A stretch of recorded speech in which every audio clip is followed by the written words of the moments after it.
Okay, good afternoon, everybody. Thank you for joining us. We have Dato Dr Amar Singh here. He's a retired pediatrician, the head of department in Ipoh GH previously, and he's been very active in giving talks, webinars with NGOs. He's a very spiritual gentleman. Okay, funny also. He has shared a link on the chat site, a book that he has written on some jokes. Okay, so without further ado, we invite Dr. Amar to give us a talk on how to handle stress as a young doctor. I'm sure all of us went through that and will eventually go through it among you guys. Amar? Thanks, Betty, and good evening, everyone. And thank you for using your time this evening to be with us. And Betty, thank you for inviting me. Oh, thank you so much for coming on. Yeah, it's not an easy talk to do, and I hope to do some justice to you. It's not easy because we're also different individuals, and so that's part of the thing. Now, I'm going to share some slides with us so that, see if I can do that. Can you see those slides, Betty? Yes. Okay, fine. So I put it how to deal with stress that Betty asked, but also or something like that because it's not that easy to talk about this. And I like to say something about myself first. This is me. This is a picture of me drawn by a child under my care. I noticed that he's Oh, got a lot of the things right. He's got my lovely eyelashes and he's got my long nose drawn well, and he's got my hairy arms so well craftily illustrated, and gave me a misa and janggot which I want, but my wife is not keen, so I've remained clean shaven. Huh? And so I worked in the Ministry of Health for more than 35 years at different levels, of course. And when I was younger as a specialist, I made a point to do a houseman call every once in a while, just not to forget what it was like. But as I grew older, it became tougher because of time. So I may tell some grandmother stories, but not too many because times have changed. And the situations that we sorry, can I face, stop you here? You mean yeah. when you were not even a houseman, you tried to do houseman? No, when I was a specialist, I used to do some houseman calls occasionally. Yeah, Really? because I think many people lose touch with what's happening on the ground. Because when I was a Oh, house officer, there were very few of us around. We looked after large numbers of patients on call, and we were largely alone at night. No MO came and no specialists came, and so those were very different times from today when numbers are big. Huh? So I will share a little bit of that, but not too much. Huh? What gives me the right to speak? Well, at one time, I remember telling my wife, I'm burning the candles at two ends. And I remember my wife's response. She said, no, it's not two ends, it's three ends. Even the middle, you're burning the candle. That was the point that I was heavily stressed at burnout. Huh? And I remember my wife also said at that time, we only saw the sun from the wards. We came in darkness and we left in darkness, and and that was our life. It was just actually work, work, work, and then crash and sleep if we could find time to sleep. Huh? So I'm going to share something of how we survived from that point of view. And I want to stress again, times have changed. I like Lat very much. I met him a couple of times, and he speaks very clearly about how life has been changing. This was not my childhood. My childhood, nobody would pujuk me to eat. Probably get a tight slap for not eating. But today, of course, people use a handphone and stuff to pujuk you to eat. So I'm going to talk a little bit about stress. By the way, the picture that I put up there, it was sent to me during the SARS epidemic, which I was heavily involved in, and 6 months of my life. So I'll talk a little bit about stress and its usefulness, signs that we are stressed, and then I've got a lot of local data of studies showing what makes house officers and young doctors stress. And then, of course, key on how we're going to deal with this and finding some balance. I recently gave a large talk to parents talking about COVID-19 pandemic, and I asked them, I did a couple of surveys with them on the spot, and I asked them what, describes the situation best, and the two in red are what they said. I'm just barely keeping it together. I think I can last this crisis, but it take a lot of effort. So I want to say right now that COVID-19 is an enormous stress, but I'm not going to talk about it. We can do some Q&A about it, but I'm going to talk about the general stress we have at work and not specifically to COVID-19. So what is stress? Sometimes I think I'd love to be a child again where we just did what we like, breastfeed, get our nappies changed, and growing up seems to be a trap. So we know all this from physiology. There are good and bad stresses, and when we face a challenge, stress is good, to help us to respond to it during an emergency. But bad stress is when we continue to, be stressed. It doesn't turn off and it starts to eat into us. Huh? That's basically it. And I want to talk about the signs that you're stressed long term, which are very important. And these are some of the signs. There are many signs, but the ones that key are the ones in red. You always feel fatigued. Nothing seems to be a joy or fun to you anymore. Some people can't sleep very well. You keep getting sick. I remember when I was in my burnout stress phase, I felt ill very easily. I felt ill actually whenever I took a day of leave. Whenever I rested, I felt ill because I was living on such high levels of stress. You feel like you're drowning, your morale is very low, you hate getting up in the morning, and of course, this Japanese one I like very much, your dog or cat doesn't recognize you. I think that's a very good, Japanese are very good at saying something like that. Huh? And so people keep asking you, are you okay? Then I think you better think that you have long-term stress. It shows up on our face and it shows up in our behavior. And we know what makes us stress. I'm not teaching you anything new here. It's a lot of it is work. Colleagues and relationships matter a lot to us, and so they are stressing. Exams, of course, is a nuisance as medical people keep trying to do our postgraduates and stuff. Then there's family, even though we are at work, but family still constitutes an important stress area. And time, we seldom have enough time to sleep or do activities. And of course, the adjustment to a new career and environment. This is from the Malaysian Medical Council Guidebook for House Officers, and they say the prospect of commencing any new career is always stressful and daunting, especially so in medicine where delicate human lives are at stake and the practice has no room for mistakes and negligence. And so I think MMC also recognizes that house officership is a very stressful and daunting time for all of us. I've given this talk before, and when I asked at the time the house officers who were in my care, can you tell me what to tell medical students and young people who haven't worked yet? And I said, tell them they don't know stress until they worked. And I think that's very true. We thought we knew what stress was like. We thought we can cope with work, but until we started working, then only I think the full gamut of this stress hit us. I like One Pine Normal Saline. I like their cartoons, and they illustrate stress very well at a grand ward round. And of course, there's the big consultant there, and then there's some house officers avoiding eye contact, hoping they don't get asked any questions. There are a lot of medical students hanging on the fringe, trying to listen in and just wanting to learn some physical science, And of course, there's this medical officer who's been working nonstop, a zombie, just want to go home and sleep. And of course, the registrar and specialists who says, have you double checked everything? Huh? And the nurses who just want to do the passover and clear the ward round. So I like these guys because they illustrate the reality of our Malaysian life. May not be true for every health system in the world.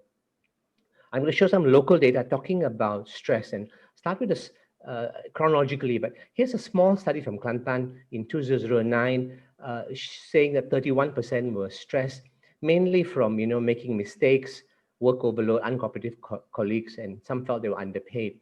Okay, another one in 2011, which is geographically again limited. This was in UKM.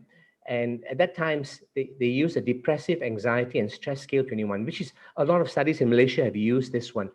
And 61% said they're anxious, 47 moderate to severe. And again, it's work-related challenges, performance pressure, relationship problems with supervisors, colleagues, bureaucratic constraints, and of course, family conflicts.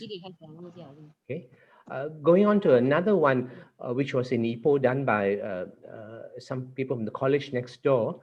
A small sample, but looking at house officers in 2015, they asked what are the perceived causes of stress. And you can see from the score here, the ones highest were poor work and social life balance, annoying non-clinical personnel, which is interesting, medical legal threats, which we all recognize is growing, high patient workload, frequent night duties, and many others, which also rated fairly high, like salary, work overload, and death of a patient under our care, which I've always found to be a yes. major stressor for any one of us. Okay. Now, coming on to bigger studies in 2015 in Sarawak General Hospital with a good mix of graduates because a lot of different graduates from different places come there. using against the same scale, you can see across the board about 40-50% of people are depressed, clinically depressed, have anxiety or have stress. And notice that in this one, the only significant factor really there was foreign graduates were more stressed than the rest, probably because medical students who grew up in our system saw some idea of what's going to happen and coped a little bit better than those who came in from foreign schools. Okay. Another one from Kota Kinabalu in that same year, a reasonable sample again, showing the same kind of thing, that 50-60% of people are stressed. And notice that bullying has turned up there and perceived overwork always there. Notice that 51% said they had thought of quitting house job. That's a very, very high percentage. And the average sleep time of this group of people was only 5+ hours, which is not very good. Look at the SD, only 1 hour give or take on either side. So not much range, a very narrow range. So a lot of people didn't sleep. The one thing that in some of these studies have shown is that as you work more, as you become an MO and specialist, you tend to have less stress to some degree. Whether this is, you just become hardened, or whether it's because you learn how to cope, it's difficult to say. Nobody really knows that. But definitely you tend to cope better with the stress the longer you work in the system.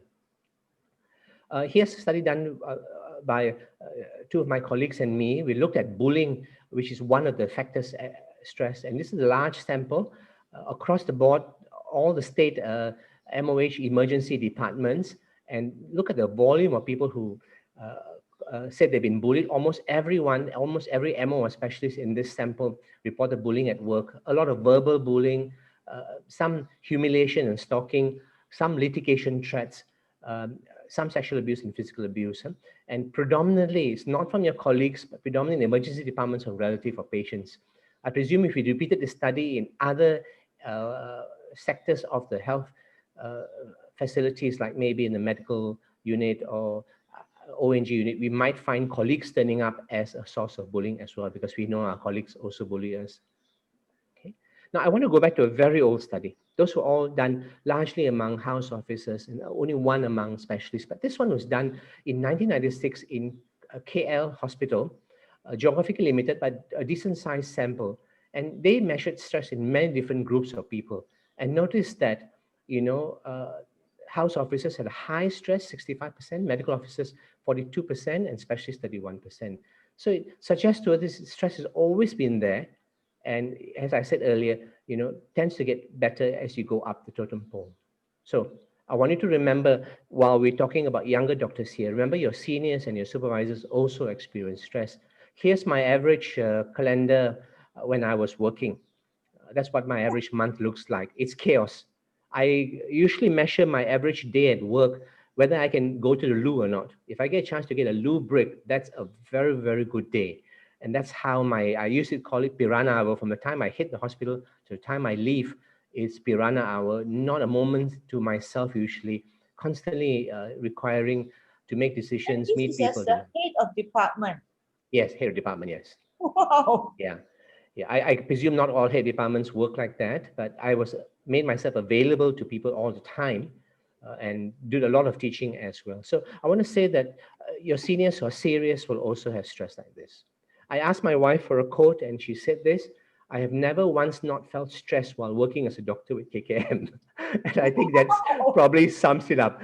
I suspect that in private it's not too different if, unless you're working in a very, very low profile field, you do feel stress. And the stress comes from, being concerned for our patients, wanting the best for them, and of course, working with our colleagues and so on. So my summary from all the data and the message I'm trying to get to you is stress, um, in young and all doctors has always been there. Sometimes we think that it's growing worse, it's getting worse with time. Yeah, I suspect that, maybe a little bit, but the data doesn't seem to support that very strongly. Okay. Secondly, 50% of all of us have stress. I think it's 100%, but some cope better, some don't cope so well. It's not just stress, but a lot of depression, anxiety. I must say that in my time working, as more and more doctors turned up numerically, we had more and more having major depression and had more and more psychiatric referrals. I think it's just numerically, the percentage may not have changed over time, and that we seem to get a little bit better as we work more. The second summary I'd like to show you is the factors. And I've tried to stratify these factors according to what causes stress. And we must recognize which of our major stress factors. I put this number one. I put this at the top because I believe that relationships with our colleagues and our patients, uncooperative colleagues, bullying is very high up. If we have got a department where everybody is supportive, we will definitely cope with stress a lot better than if not. The second is the huge workload that all of us face. Whether there are 5 house officers in the ward or 15 in the ward, there is still a workload. And a lot of on nights, we eat our sleep, and a very poor work-life balance that all of us struggle with. So these are workload challenges which are very hard to touch or change. We can fight for system change, but they're not going to be overnight. Then there's this growing area. I think the growing area in today's house officers is medical legal challenges were not the volume that I had in my time. I remember vividly as a house officer, there's one time I had not eaten and it was 3 or 4 o'clock in the afternoon. I had just been working nonstop. I was the only guy there on a Sunday. Everybody had chabot, and I remember one parent very angry with me about, why you haven't come and seen my child. And I said, I'm triaging. I have seen so many children. There are many other more ill children. You just sit down and wait, and I'll come to see you later. And I was quite angry with him in the way I spoke. And he just sat down, and nobody made a complaint because in those days we could speak like that because they could see that we were in a mess. But today, you just raise your voice slightly, you're going to get a medical legal complaint, and there are enormous number of complaints. So medical legal issues form a peculiar stress. I purposely went to many medical legal, review boards where we were reviewing our doctors or nurses and all that. I purposely chose to go. I went to about 35 of them. And, I saw how badly they damaged our staff. So performance pressures, death of a patient. I've seen lots of doctors cry because of this, male or female. And of course, social media has become a curse in our lives. People take a snapshot, do a recording and post you somewhere. And that is a new challenge that I think some of the older colleagues of yours haven't think. And finally, there's some future challenges coming.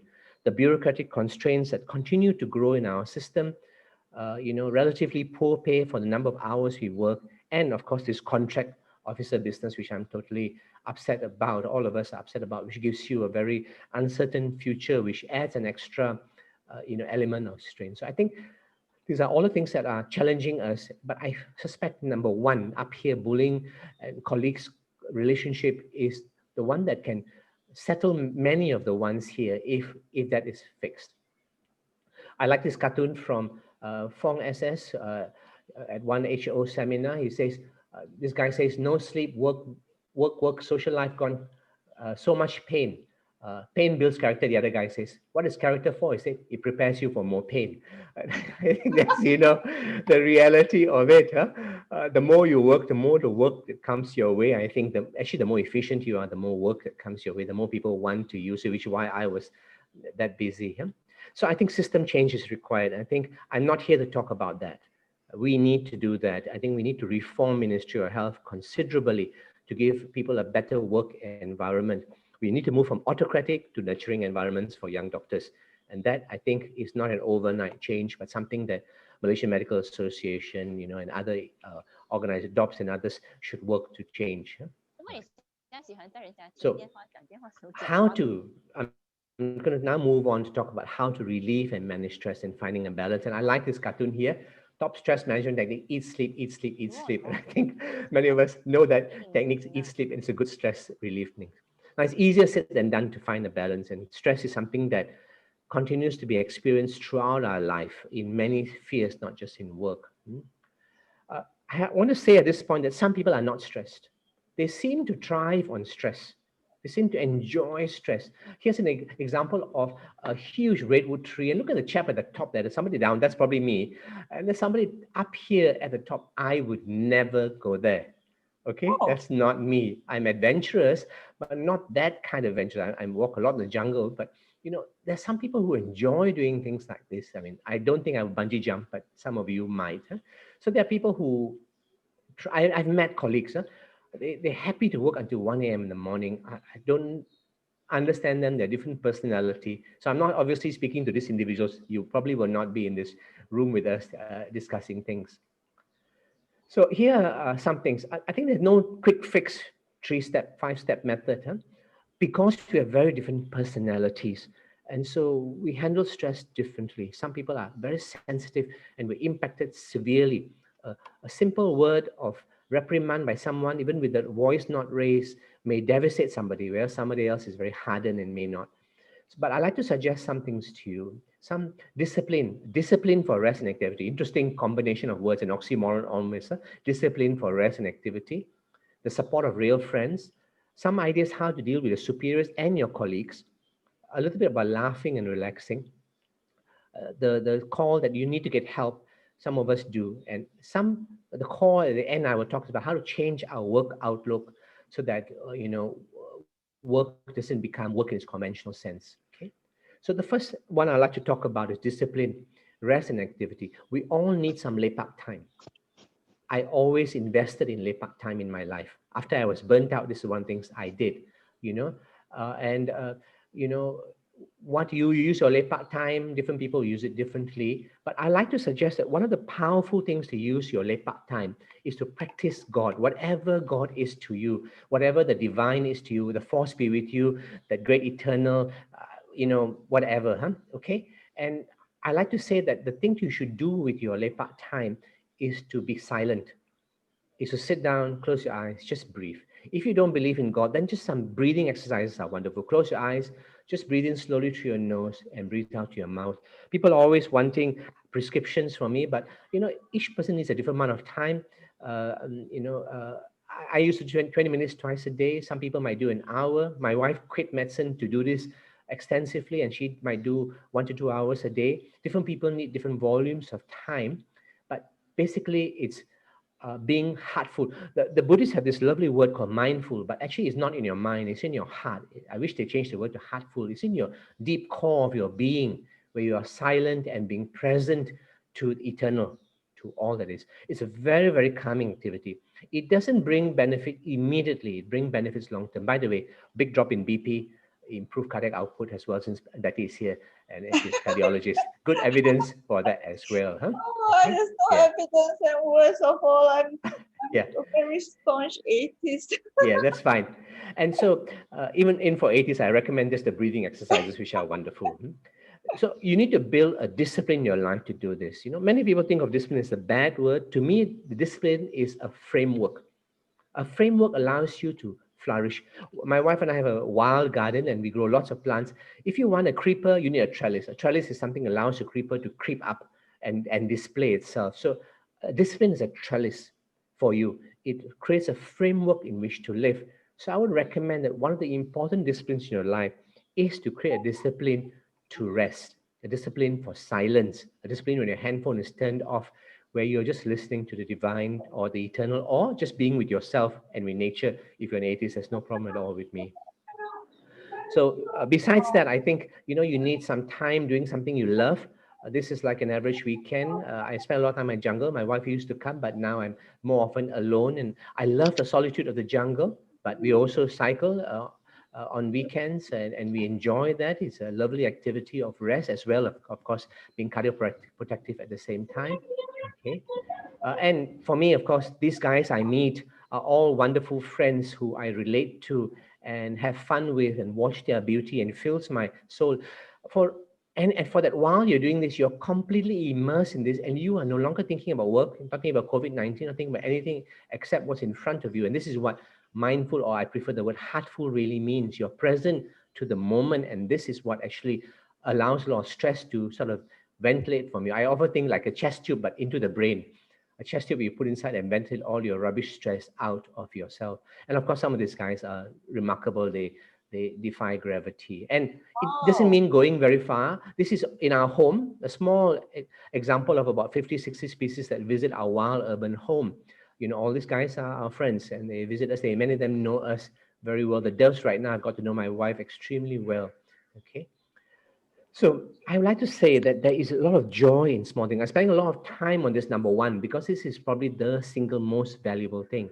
Take joy in small things. I call it the life of little joys. Besides the jungle, it could be a garden, it could be a small flower. Look deeply, it could be a big tree. I look at insects quite a bit as well. These are tiny insects. These are very, very small insects. I wrote a whole article on this particular baby. He creates these bubbles. which are toxic to other people, but safety and thermal regulation for him, which he creates from his rear end. He blows them out from his anal opening to create this kind of bubbles. And this was something that recently turned up in our garden, a bird nest fungus, which is using a macro lens. And they create these lovely cups, and these seeds are launched by raindrops. Very fascinating, beautiful things to look at. Now, while you're doing all this, don't let electronics eat you up. One of the stresses which people don't talk about is electronics, but your handphone is a major stress factor, and many of us are addicts. This is an old picture of a family on a holiday, but it's not too different from what we are. People on holiday are so busy with their phones, I would suggest, and of course, this is what we're going to look like to archaeologists in the future when they excavate us, even in death. I think even for the Chinese funeral, they also burn some handphones to give him a handphone, iPhone probably, or something like that. Okay. So I would suggest reduce your screen time as much as you can. Be creative about how you spend time with each other, but don't use screens too much. And one thing I would specifically recommend, don't look at screens at the last thing at night. It tends to damage your sleep. You might see something that upset you and then you can't sleep. Or the first thing in the morning, don't look at your screen. Go and do other things first. So if you're not on call, then just power down your phone. Or if you're worried about your family calling you for emergencies, then turn off your broadband, your Wi-Fi, and just leave your phone on for emergency phone calls. But don't listen to anything else. Who cares? All the messages can be picked up later in the morning. And that's why I love going to the jungle, because I pick up my messages a couple of hours after that. And last thing at night. And during meals, of course, just put the phone away, right? I recommend to families, I've been doing this for many years, but I recommend to all of you, spend a weekly screen-free day with your family or with yourself or your friends. What does this mean? No handphone. Again, turn off your Wi-Fi, carry your handphone for emergencies, waiting to be called, that's all. You silence all your notifications. Don't take any pictures. We become very stable with a handphone, take pictures, keep them in your heart. Keep the best pictures in your heart. And then spend time in nature. Of course, some people say when I say weekly screen-free time, they go spend time with food. Yeah, food is okay, but it's better probably just to pack some sandwiches, go out and spend time in a park or with nature. And then listen to each other. If you're a family, listen to your children, listen to your spouse, listen to your girlfriend or boyfriend, listen to your friends. And don't talk too much, just listen. And this is a powerful way. So that's number one. Number one is all about being present in the moment, having a discipline for rest. You cannot continue working at 9 out of 10 or 10 out of 10 every day. You will drop. You know, you need to have a breather. Okay. The second thing is you must have support of reference. She's a colleague of mine. She's a pediatrician now, and that's our stray dog that we adopted. He's recently died, and we buried him in our garden.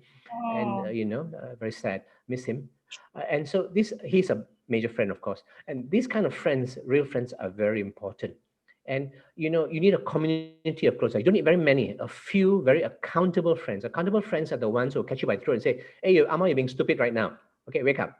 They're the ones who are honest with you. And yet they're the ones who are there with you. You can cry safely, and they listen without needing to answer. The ones who are always trying to give you advice are not your accountable good friends. So these are soul or spirit friends, as some people call them. You need very few. Two or three is fine. You don't need 1,000 friends. You don't have to be liked on Facebook by everybody. That's not critical. But if you don't have this, then it's not good. And finding them is not easy. It takes some effort to find friends who are reliable, who won't bocho your rahasia to other people. So that's number two. Number three, how to deal with superiors and colleagues. And this is the hospital food chain from One Pine Normal Saline. And we know the house officer is at the bottom. And then, of course, the medical student, and then a medical officer, specialist, and so on. So there's a food chain there. And of course, there's a nursing food chain as well. And it's not easy dealing with these individuals who are your seniors. At the same time, there's also your colleagues. And again, from One Pine Normal Saline, there is a look like busy person. He's your colleague, but he looks busy, but he actually not doing any work. He's not carrying his weight, he or she, and he's just running or she's just running about. And then you're carrying the weight of two persons. And of course, there is that snake. oh You my know, God. yeah. I like One Point of Marcella because they talk about the reality. There are also snakes among your colleagues. Not many, but there are a few. These are the ones, who are very, very smart. They know how to push work to others, yet they know how to look good to the boss, to the Ketua Jabatan. So it's not easy to deal. Now, let me talk about dealing with some of these people. I think again, I want to say that we have unhealthy organizations which are very hierarchical organizations. I wish we could change them to globular organizations where the patient and the family is the center of our focus, not the Ketua Jabatan or the Pengarah Hospital or something else. Huh? Secondly, some of our colleagues, our bosses, behave like adolescents. You know, I've seen that they may be 50 years old, but they still behave like adolescents, throw temper tantrum to us. Huh? So it's very hard to fight the system. I don't think you can fight the system. As a young doctor, don't fight the system. It's very dangerous. If you fight the system, you probably get, told to be arrogant or difficult or, who does they think they are. I suspect the best way is to work to prove yourself. Just work hard, keep quiet a bit, and do hard, work hard. But don't allow yourself to be change so that you become like some of your seniors. I've seen some MOs who say, last time I was bullied as a houseman, now I bully other people. I think that's a very pitiful way of thing to hear and to say, because you were bullied, the important thing is never to bully yourself. Huh? The one thing I've noticed is useful with specialists and MOs is food. Food is a Malaysian relational thing. The stomach is where we can bond. And so when house officers in my department say, Amma, can we bring breakfast? I said, sure. Then when you bring breakfast, especially in bungkus nasi lemak or something like that, everybody drops their guard. Everybody becomes relaxed. Suddenly you can talk to your MO on a different level. So I suggest invest in some food for the department. That's a good place to just think. And make it regular, make it once a week. Um, I loved working in Cebu last time. We were a small community, but everybody, everybody, including the matrons and sisters and all the house officers, we used to meet for lunch once. That time was Saturday. We meet for breakfast, sorry. And it was a phenomenal time to relate to each other. Huh? Now, regarding your colleagues, now for the snakes, have no tolerance. Make sure it's true first. They're really crooked, not just you're malaligned. And then if they are, then I think, fix them. Get together with the other colleagues of yours, the other house officers, and fix them. Don't give them any room, okay? Don't give them jalan. Once you fix them early, I think the problem will be resolved. But there are many weak individuals among us. There are different kinds of house officers. Some are struggling, some are frightened. I have house officers who get so frightened with when a child who's very ill comes in, they get paralyzed. And what I always do is I always try and partner with the weakest one. I always want to go on call with the weakest one. I always want to be there for these people. And I recommend this to you. Don't go and partner with the strongest one. I know how people are when they do a call. So, no, I don't want to go on call with that fella. He can't work very well. No, I think that is the thing you should do. Partner yourself with the weakest one and support them. This is the way to grow our relationship and our community. You must grow community if you want to change what's happening in your department. And you won't change it suddenly when you become Ketua Jabatan. You can't say, okay, I wait until I become Ketua Jabatan or specialist, then I will change the system. No, it doesn't work that way. You must be changing your micro system among your own colleagues. So target the weaker ones. Over the years, the Ministry of Health has always sent me doctors who were burnt by the system. People who, I remember one house officer vividly, somebody had said something negative about this house officer and everybody gossiped about it and suddenly cannot work anymore. Everybody thinks you are negative. You're negative about you. Every department you go, the story is already carried before you arrive. So send over to me and, there was nothing to rehabilitate. The person was a lovely person, just somebody malaligned the person and that sort of, continued and it spiraled downwards. So I'm always there, always wanting to be there to support. And I think that's one thing we must do. We are working together, not alone, and we must support each other. Don't forget the food. Okay, all right. I had this on my office door for many years for my younger doctors to read and my colleagues. Dear God, I beg you, give me wisdom to understand my boss. Give me the love to forgive him or her. Give me the patience to understand his or her actions. But dear God, don't present me strength, because you give me strength, I'll break his skull. So I put this on my door so that all my colleagues also will know that I need their love and forgiveness and understanding, because I'm going to muck up as well as the Ketua Jabatan. Now, the fourth one is laughter. We don't rate laughter and relaxation sufficiently. I think humor is very important, and that's good evidence that laughter is good for medicine as a whole. I remember one minister a long time ago saying, government minister saying, ministers are not allowed, Malaysia is not allowed to have excessive laughter. I thought it was a joke in itself, you know.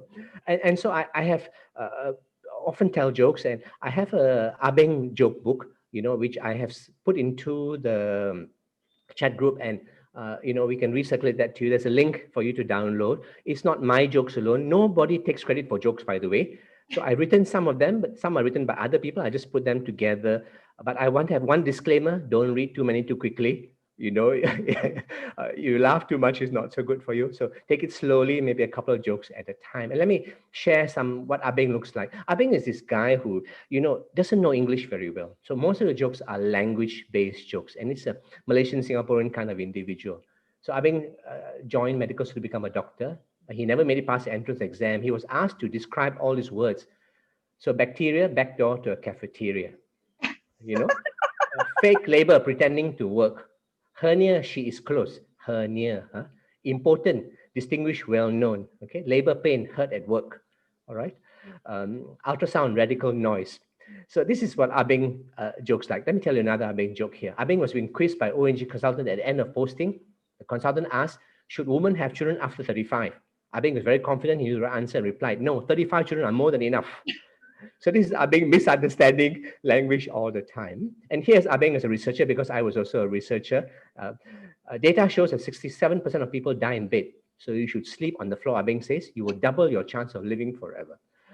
So these are what Abeng jokes looks like.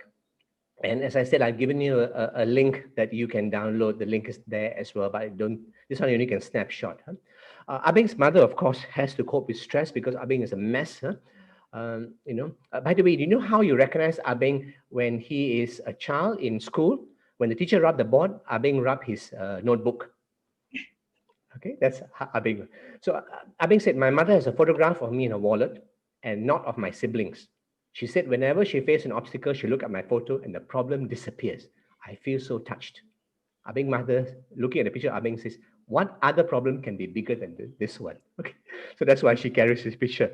And to de-stress herself, that if she coped with Abeng, she can cope with anything else in life.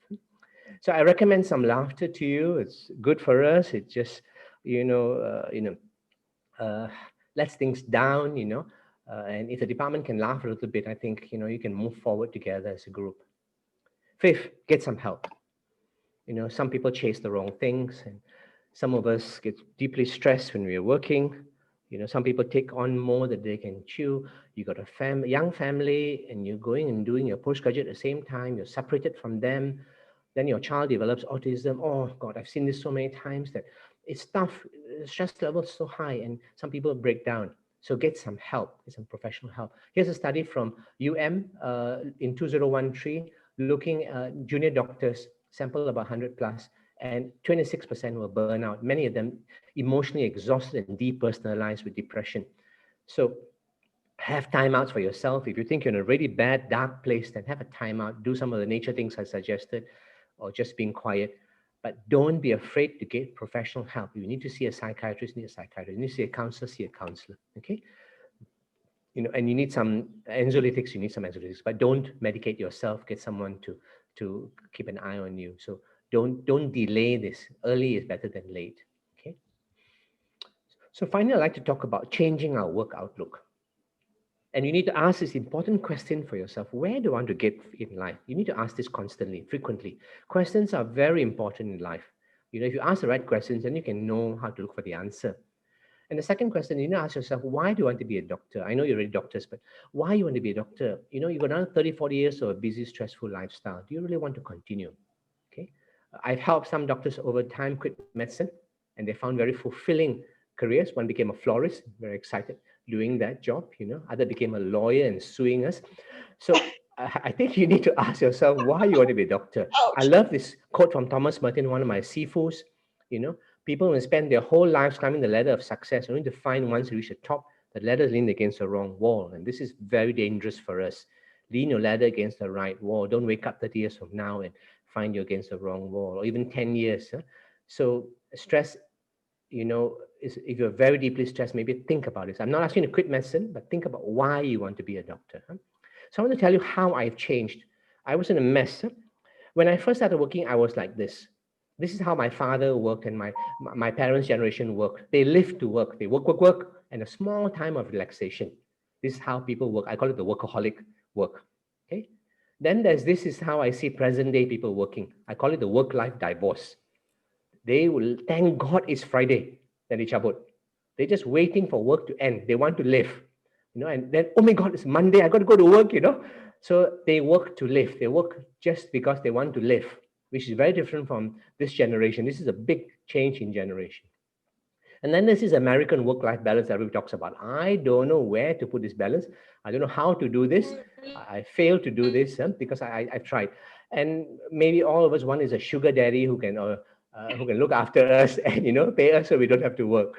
So I don't know how this one works. But this is what I've done I moved from the top one down to here, and I've done work-life integration, which I think what work. That means I found that work can become rest and joy. It doesn't change the volume of work. We've got enormous amount of work, but now I'm rested at work and I find joy at work. I have a family at work and it's integrated. I enjoy coming home to my family, my wife and my family at home, and I enjoy going to my family at work. Both are joys. I enjoy being off the hospital. I enjoy being in the hospital. It's a very funny place to be. So I don't consider work anymore. I enjoy meeting children. I'm enjoying being parents. Of course, I don't like the bureaucracy and I don't like, the horrible complaints and all that kind of stuff, but I don't work anymore. For a long time, I stopped working.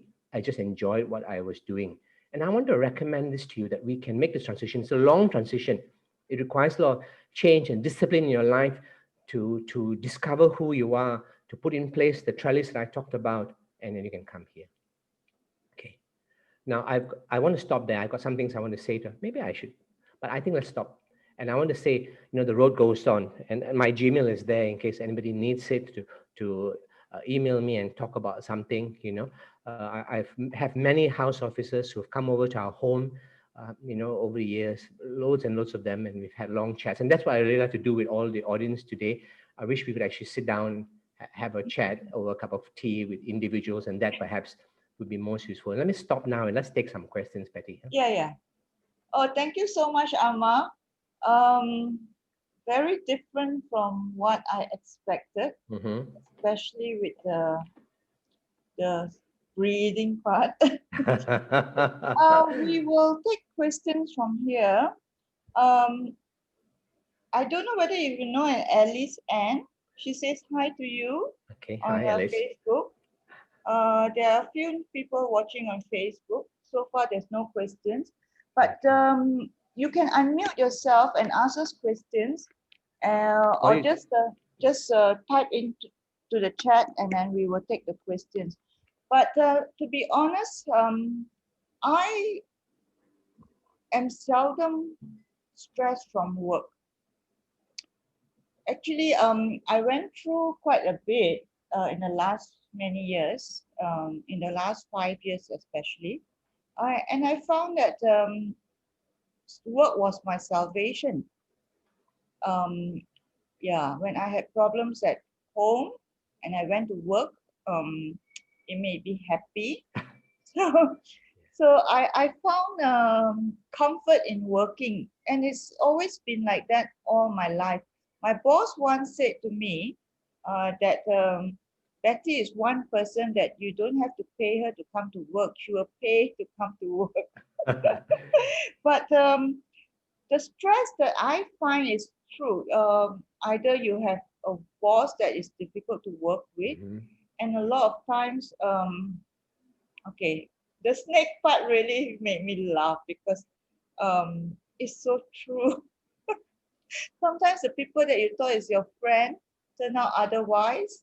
And then the other thing is about the colleagues that you're the LLB one, always looking busy all the time. Yep. So it is very peculiar that people would try to look busy. I just don't understand that concept, but it happens. Mm. So anyone at all? Yeah, we just need one question and then everybody will follow. If not, usually, no one that is stressed or needs some advice on the stress part. Any questions at all? Oh, so weird. Not to worry, Betty. It's asking questions may make some people feel exposed and Yes, because vulnerable. it's Yeah, yeah. sometimes it's to be forthcoming with a problem like this is difficult. Mm. Um, Betty, I, maybe I should say a few things that I skipped just now. Okay, while people are thinking of questions. yes. So I'm going to share that screen again, and I wrote some things about what I would say to myself if I could go back in time and speak to myself as a house officer. Okay, Oh, is that that means you? that's me. Yes, yeah. So Oh, if I could go back in time and speak to myself as a house officer, this is a few things I would say to myself. I would say that change is difficult but possible any time in life. And I want to say that to all of us. Some of us think we're stuck in a place we cannot change. Change is always possible. The key issue is, do you want to change or not? That's a question to ask, not to say, can I change? The second thing I'll say to myself is choices. Daily small choices are more important than big ones. Sometimes you think about this big choice: should I go to private or not go to private? Should I do my postgraduate or not? Those are not the important choices. The important choices are the small ones you make every day. You know, and if you make a lot of good small choices, then the big ones come easy. Don't have this if only mentality. If only I had a better boss like Amar, or if only I had a better family, if only this, then things will be all right. That we are responsible for our choices and we can do that.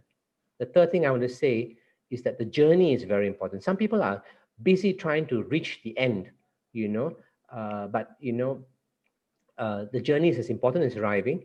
And what we aim for is very vital. If you have a minor deviation from what you're aiming for, you're going to get very far away. This is something my wife taught me. If you're aiming for this point and you deviate even zero point 0.5 of a degree, after a while, you're going to go very far away. So keep realigning to yourself to where you're going. And remember, the journey is as important as arriving. This is very profound. I've learned a lot more from mistakes and failures and success. I seldom remember my success. I remember my failures, and they are my teachers, and I'm not afraid to fail anymore. Initially, I was very scared to fail. But, as you learn to fail, as you learn from your failures, you learn that, it's okay to fail. Not trying is not good, and so asking a question and other people laugh at the question doesn't matter to me, as long as I asked the question that was important to me. So don't worry about mistakes. Mistakes are good to learn from. Okay, don't judge too quickly. Again, something I learned from my wife: things can only be judged backward, actually. Prospectively, you don't really know, but you look backwards and say, yeah, that was the right thing to have done. Sometimes you don't know until you look backwards. So don't judge too quickly other people and yourself. And internals are as important, if not as important externals. A lot of people are busy with externals, their titles and their looks and their money and stuff like that. But who you're becoming inside is just as important as what you're doing on the outside. And many people measure success by these things: what you do, what people think of you, how many likes, how famous you are, what you have.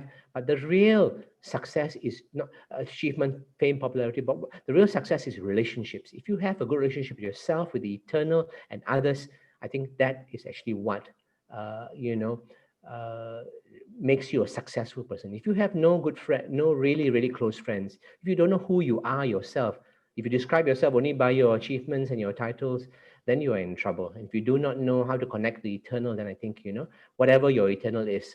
Okay.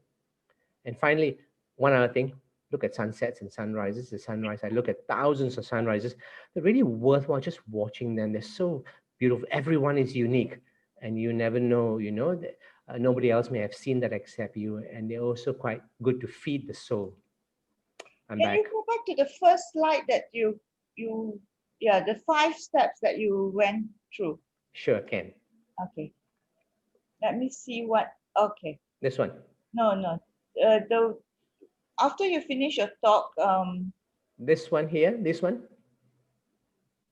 yes, change is difficult but possible at any point of our Yeah. life. Do we want change? Sometimes change is something that is inevitable. Mm-hmm. Sometimes change is something that, for example, not what you plan, because life throws so many things at you, right?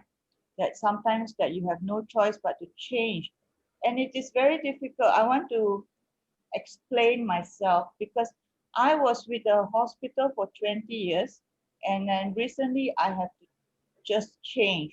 It was not so much scary, but it turned out that this change that I embarked upon um, at my age, and I'm 54, was something that gave me a sense of adventure. It's also something that I have to learn very quickly. So it gave me not only adventure but a lesson in life. Okay, and I find it all very very fun actually. Though a bit, I need to find my footing, but I find it like something new and fresh. So I think that if you are young, it should be even easier for you. It is very important to know what you want in life and also what you do not want in life. That's also very important. Betty, Next slide. when Yeah, go on. when we were young, we moved 9 times in the first 11 years of our service. Oh, So yeah, that's enormous amount of change. We also chose to go and work in Sarawak for a couple of years. So I find that change is like that kind of change is quite fascinating. Actually, it strips you of all the unnecessary baggage in your life and helps you move forward. Huh? Yeah, you want another slide, huh? Okay, yes, next one. I see. So, okay, daily small choices is important. They lead to important big ones. And yes, and we are responsible for our choices. That is very, very important. As a young person, you must hold this very firmly to the way you lead your life, that you are responsible for your choices and no one else. Okay, and then you have to work towards the choices that you make. At that one, I really believe this very strongly. Yeah, thanks for that statement. It's very important. Next one, please. Okay, the journey is as important as arriving, which is also very true. So this you can see in a lot of people who travel to the destination. For example, when they had a bucket list, their bucket list is always about a destination. But actually the journey, the travel should start from the very beginning when they leave their house. And yes, so see life as a journey because, and I tell you, life can be very, very brutal.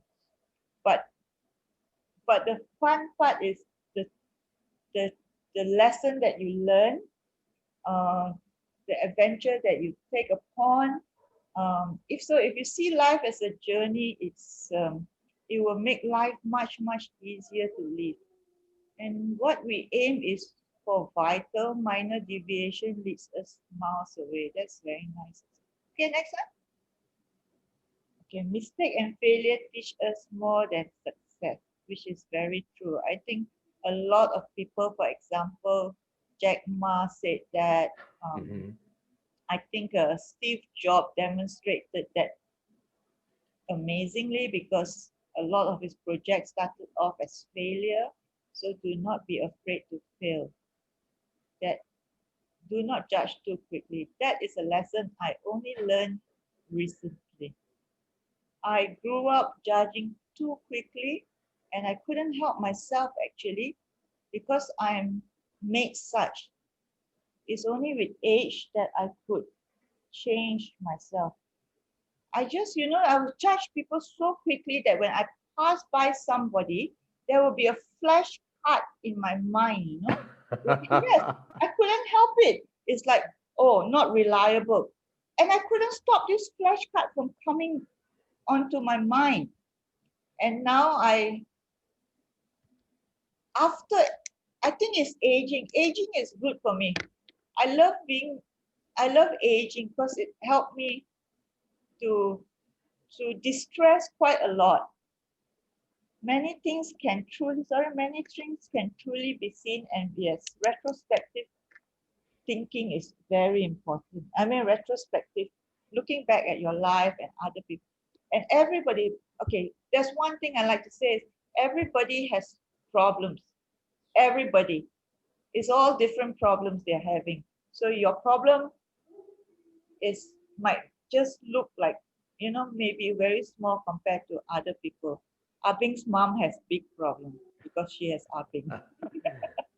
Internal is just as important, if not more than external, which is very true.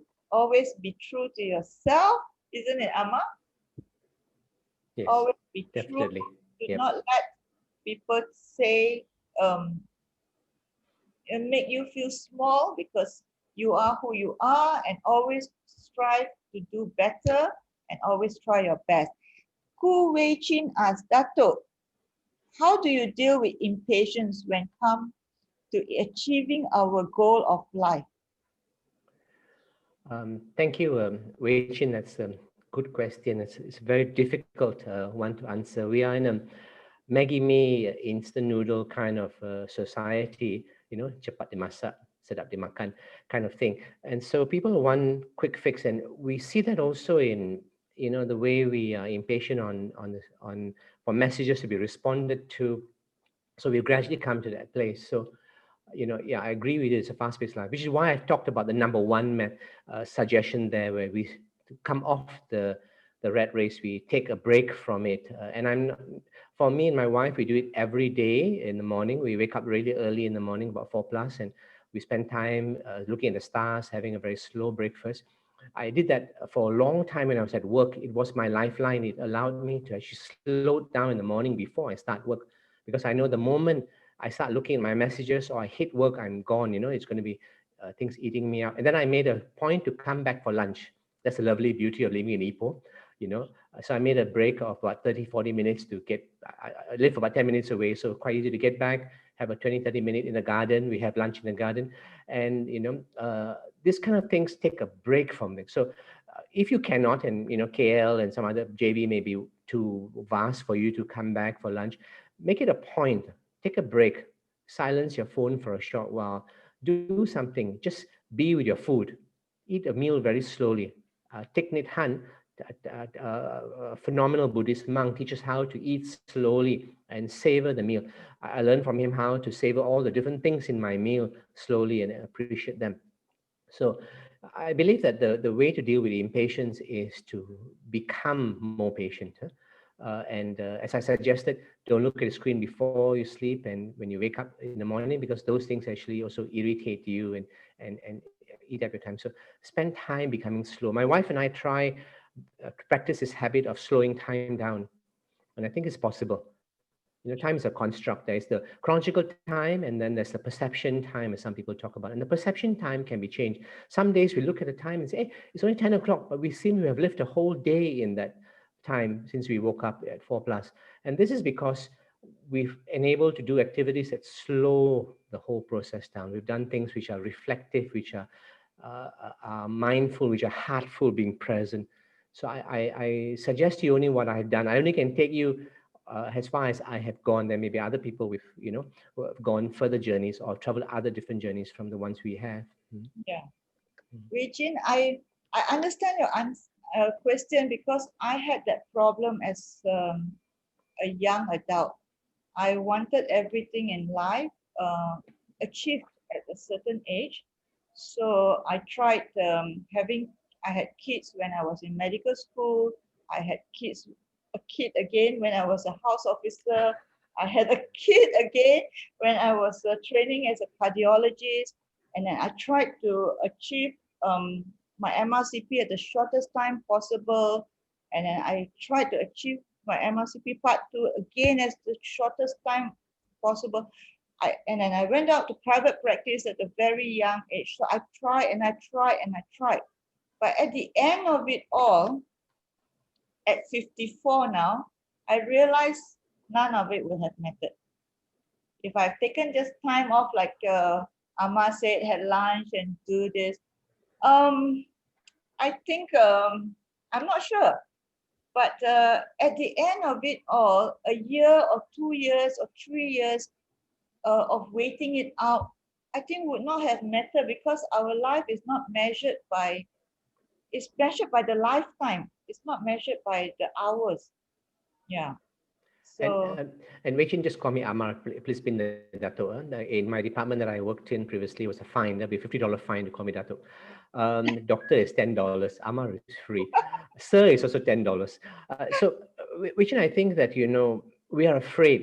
This is rat race running, and so everybody who steps off is afraid of the fact that they get left out and people are making progress, and and so on. I'm going to be left behind. I think there's a lovely book by Trina Paulus called Hope for the Flowers, talking about how all of us are working so hard like caterpillars but afraid to become flowers, afraid to become butterflies.